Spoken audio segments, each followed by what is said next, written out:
Les forces vives du pays a un pacte social pour la paix et le bien vivre ensemble.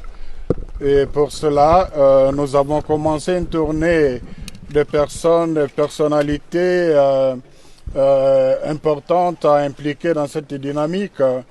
Et nous avons pensé que la FCM 23 ont quand même une grande contribution à apporter dans cette dynamique de la construction de la paix, parce que pour les deux églises, l'année 2025, c'est l'année de la paix.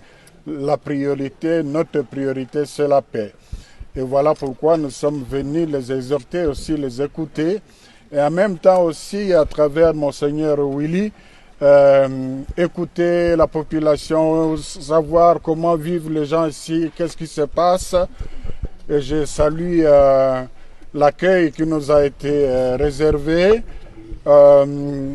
AFC et M23, bar M23 représenté par Corneille Nangaa, nous a expliqué les raisons de leur agir. Ce n'est pas à moi de le dire parce que je ne suis pas leur porte-parole, mais à ce stade, je peux dire qu'en les écoutant, ça nous a motivé davantage de travailler dans le sens de ce pacte-là. On a compris qu'il y a beaucoup de choses qui pourront être réglées si les Congolais se mettaient autour d'une table. C'était aussi l'occasion de partager avec eux les préoccupations des Congolais sur la perte de la balkanisation, l'exploitation illicite de matières premières. Là aussi, on a eu des réponses assez rassurantes qui ne sont pas dans la dynamique de la balkanisation, ils ne sont pas dans la dynamique de l'exploitation illicite.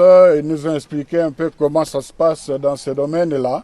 Et c'était aussi l'occasion de faire le plaidoyer pour l'ouverture de l'aéroport, du port, mais aussi pour obtenir l'arrêt de la guerre le plus tôt possible, parce que nous restons convaincus que la solution à cette crise n'est pas militaire. BBC. Please forgive me if I speak in English. You have come on a mission of peace. Do you think there is any chance of peace being achieved between the M23 and the government in Kinshasa? I'm sorry, my English is very poor. I can't speak fluently, but we come as pastors.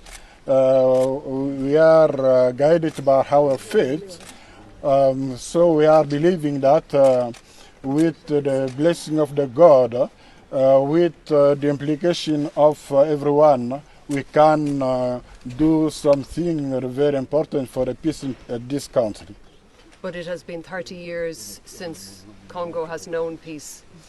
I'm sorry, this is the reality, but we are hoping that we can change things